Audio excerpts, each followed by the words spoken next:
저는 고려대학교 국어국문학과 교수이고요. 여러분과 함께 언어에 대한 이야기를 나누어 보려고 이 자리에 섰습니다. 저는 흥미진진한 언어의 세계를 탐험하는 언어 탐험가이기도 합니다. 여러분, 세계 민주주의의 날을 맞아서 가장 일상적인 언어에 대한 탐험을 함께 떠나보실래요? 네. 자, 일상적인 것은 익숙한 것이죠. 익숙한 것에는 사실 감수성을 갖기가 너무 어렵습니다. 너무 익숙하기 때문에 그냥 받아들이죠. 질문을 던지거나 예민하게 굴지 않습니다. 그런데 언어보다 더 일상적인 것이 있을까요? 제가 팟캐스트를 하나 운영하고 있습니다. 언어탐험대라는 팟캐스트를 운영하고 있는데요. 그 팟캐스트의 시작은 이렇게 시작하죠. 제가 가장 일상적인 언어를 탐험하자. 일상을 탐험으로 만드는 언어탐험대. 이렇게 시작을 합니다. 이렇게 언어는 가장 일상적인 것이기 때문에 감수성을 갖기가 매우 어렵습니다. 일상 민주주의를 점검하는 데 있어서 언어 감수성을 가지고 일상 언어를 반드시 들여다봐야 합니다. 우리가 익숙하게 젖어 있는 언어가 과연 우리가 생각하는 민주주의를 잘 실현하고 있는지, 이게 바로 우리 일상의 민주주의의 수준이구나 라는 것을 깨닫고 우리가 원하는 언어들을 만들어가야 한다라는 이야기를 오늘 같이 나누어 보려고 합니다. 자, 그러면 언어 감수성이라는 단어를 우리가 만났는데요. 이게 어떤 것인지에 대해서 먼저 정의를 내려야겠죠? 조금 딱딱하게 정의를 내려보겠습니다. 언어에 대한 이해와 지식을 갖추어서 일상 언어 속에 담겨있는 차별, 불평등, 반인권, 비민주적 요소를 감시해야 되는 민감성. 조금 더 쉽게 말하면 이렇습니다. 우리가 보통 언어를 생각을 담는 도구라고 합니다.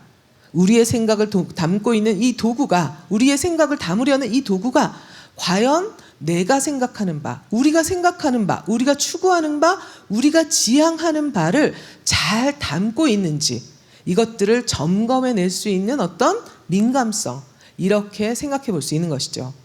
우리는 차별주의자가 되고 싶지 않은데 만약에 언어가 차별주의적인 생각을 담고 있다면 우리의 생각을 잘 담지 못하는 도구니까 그 도구를 우리의 생각이 담길 수 있는 도구로 만들어보자, 이런 이야기입니다.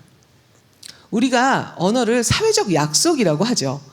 교과서에서 다 배웠을 겁니다. 즉, 사회가 정한 약속이 바로 언어다라는 것이죠.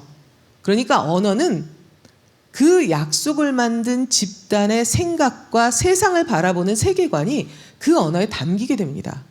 그래서 언어를 들여다보면 누가 어떤 관점으로 그런 표현들을 만들어냈는지가 그대로 드러납니다. 그런데 한편으로 언어 사용자들은 그 언어를 사용하면서 그 관점을 자기도 모르게 공유하고 그 관점에 익숙하게 됩니다. 그 관점에 익숙하게 되면 우리의 생각이 그 관점에 의해서 지배당하게 되죠. 그래서 우리는 우리의 생각이 더 이상 그렇지 않음에도 불구하고 낡은 생각이 담겨있는 낡은 언어를 사용하게 되는 그런 일이 벌어지게 됩니다.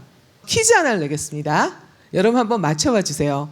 우리 사회에 존재하는 많은 차별이 존재합니다.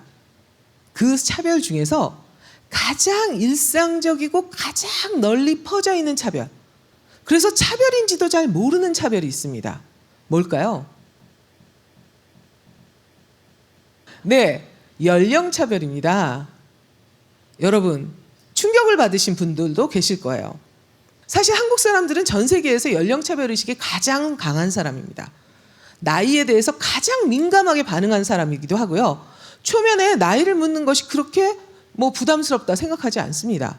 자기하고 비슷한 또래, 특히 그렇죠. 누군가를 만나면 저 사람 몇 살일까 궁금해집니다. 아마 여기에 있는 저를 보고 저 사람 몇 살일까 이렇게 궁금했던 사람이 있을 겁니다. 사실 이것이 얼마나 익숙하지 않은 광경인지는 2022년 1월 대한민국을 소개하는 BBC 트러블이라는 곳에 난 기사의 제목을 보면 알 수 있습니다. 흥미롭게도요, 대한민국에 대한 기사인데 그 대한민국을 어떻게 소개하고 있냐면요, 나이를 묻는 것이 무례하지 않은 곳, 이렇게 소개하고 있습니다. 실제로 한국 문화에 익숙하지 않은 사람들은 특히 이제 외국 사람들이 그런데요. 이런 사람들이 가장 한국에 와서 이상하고 불편하고 불쾌하다라고 호소하는 것 중에 하나가 초면인데 친하지도 않은데 나이를 묻는다. 이거 이상하다. 한국 사람들은 왜 이렇게 무례하냐. 이렇게 얘기를 합니다. 자, 우리는 또 이런 문화를 가지고 있습니다. 전 세계에서 유일하게 세는 나이를 아직까지도 사용하고 있죠. 그러다 보니까 나이셈법이 매우 복잡합니다. 3가지 나이가 있습니다. 세는 나이, 만 나이, 연 나이가 그것이죠. 심지어 이게 너무 복잡하다 그러면서 2018년 2월 15일 기사를 보면 국민청원에 무려 100건 이상이 나이셈법 너무 복잡하고 문제가 있다.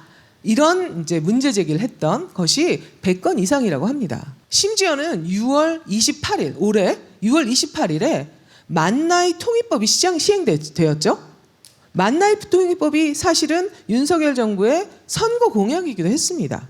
그 통일법이 시행된 것을 전하는 풍경에 다양한 기사에서 국민들이 한두 살 젊어졌다, 즐거워한다 이런 이야기가 있습니다.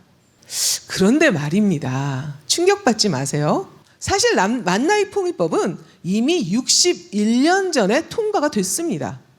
1961년 12월 29일 경향신문 기사입니다. 기사의 제목을 보고 충격받으셨죠? 새해부터 나이를 만으로 통일. 이게 경향신문의 기사입니다. 다음은 1월 3일자 조선일보에 실린 기사를 보겠습니다. 이 기사는 만 나이로 통일된 이후에 사람들이 1살 어려졌다, 너무 즐거워한다, 누가 이렇게 명을 내렸는지 그 사람 복 많이 받을 거다, 이런 풍경을 전하고 있습니다. 1962년 민법이 개정되면서 만 나이 통일이 되었지만 대한민국은 세는 나이를 포기하지 않았습니다. 사실 세는 나이는 동아시아 한자 문화권의 전통이었습니다. 종주국은 물론 중국이었죠. 중국, 일본, 베트남 등 우리나라를 포함해서 한자 문화권은 모두 다 세는 나이를 가지고 있었습니다. 그러다가 서양력이 들어오면서 세는 나이를 다 만 나이로 통일하게 됩니다. 그러나 대한민국은 만 나이 통일법이 있었음에도 불구하고 또다시 통일을 해야 할 만큼 세는 나이를 포기하지 않았죠. 왜 그럴까요? 그 이면에는 사실 언어의 문제가 숨어 있습니다. 이것을 이해하지 못했기 때문에 저는 또 통일을 하게 되는 이런 일이 있지 않았을까 이렇게 생각을 합니다. 어떤 문제일까요? 2가지 문제가 있습니다. 한국어의 특징과 관련되는 건데요. 첫 번째는 2인칭 대명사의 사용이 매우 특징적인 언어입니다. 2인칭 대명사의 사용의 특징적 사용이라는 건 전 세계 언어를 2인칭 대명사의 사용을 중심으로 범주화하면 4가지 범주로 나뉘는데요. 가장 많이 속한 것은 영어처럼 아무에게나 2인칭 대명사를 그냥 사용하는 거죠. 그런데 한국어처럼 공손성을 드러내야 되는 대상에게, 그러니까 처음 본 사람, 나보다 나이가 많은 사람, 나보다 지위가 높은 사람, 이런 사람들에게 만나자마자 너, 당신 이러면 싸우게 되는 이유가 공손성을 드러내야 하는 대상에게 2인칭 대명사를 사용하는 것이 안 된다라는 규칙을 가지고 있는 언어이기 때문이죠. 이런 언어는 207개 언어 중에 한국어를 포함해서 7개밖에 되지 않습니다. 또 이름을 부르는 것도 공손성을 드러내지 않죠. 그런데 상대와 이야기하려면 상대를 불러야 하는데 2인칭 대명사도 못 쓰고 이름도 못 부른다면 그러면 대신 부를 말이 필요하죠. 그게 바로 호칭어입니다. 대부분의 호칭어는 일반적으로 가족관계 호칭어를 확대해서 사용하죠. 가족관계 호칭어에서 중요하게 판단하는 기준의 정보들을 수집하게 됩니다. 2가지 정보가 중요한데요. 첫 번째가 성별입니다. 대부분은 성별을 보고도 알 수 있다고 생각하죠. 그래서 묻지 않습니다. 물으면 신뢰가 될 것 같죠? 하지만 연령은 보고 알 수가 없습니다. 특히 비슷한 연령에서는. 그러니까 만나면 나이를 묻게 되는 것이죠. 몇 살이에요? 몇 살이세요? 몇 살이야? 이렇게 나이를 묻게 됩니다. 이렇게 언어가 가지고 있는 첫 번째 특성도 나이를 묻게 되는 것과 관련이 있습니다. 2번째는 높임법이 발달되어 있다라는 것과 관련이 있습니다. 여러분 다 아시겠지만 한국어는 높임말이 발달되어 있는 언어입니다. 높임법이 발달되어 있죠.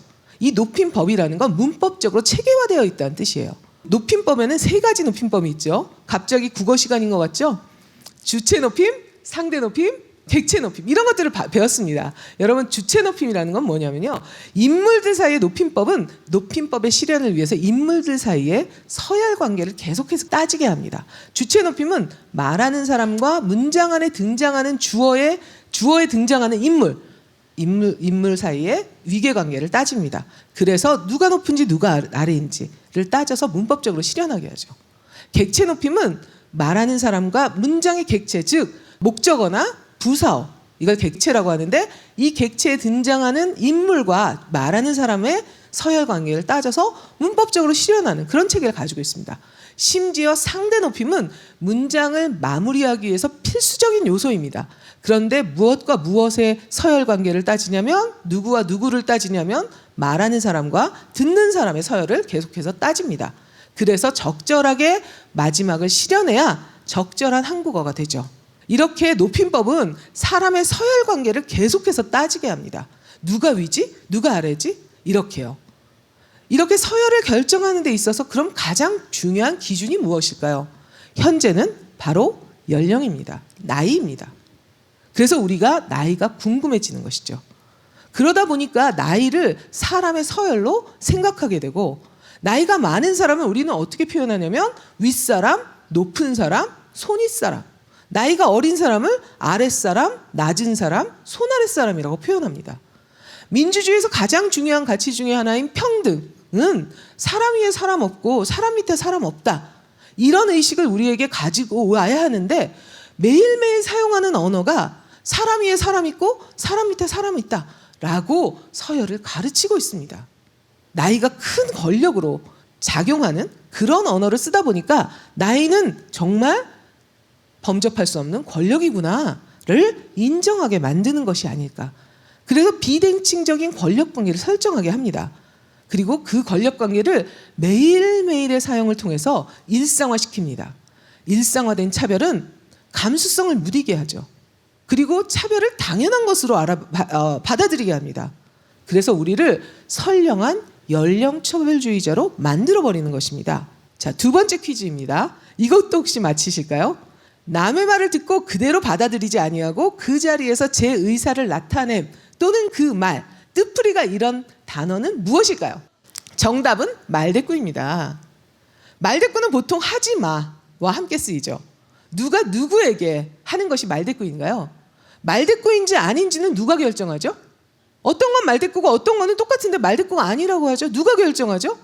권력의 비대칭을 그대로 드러냅니다. 말대꾸라는 말이 담고 있는 생각은 다음과 같습니다. 나이 어린 사람이 나이 많은 사람에게 하지 말아야 할 것이다. 나이 많은 사람의 말을 들으면 그대로 받아들여야지 그 자리에서 나이 어린 사람이 제 생각과 다르다고 자신의 의사를 나타내면 안 된다. 이런 생각을 숨기고 있습니다. 즉 나이 많은 사람이 말을 하면 나이뿐만 아니라 권력이 많은 사람이 말을 하면 자신의 뜻과 달라도 그 자리에서 자신의 말을 의사를 보여서는 안 된다.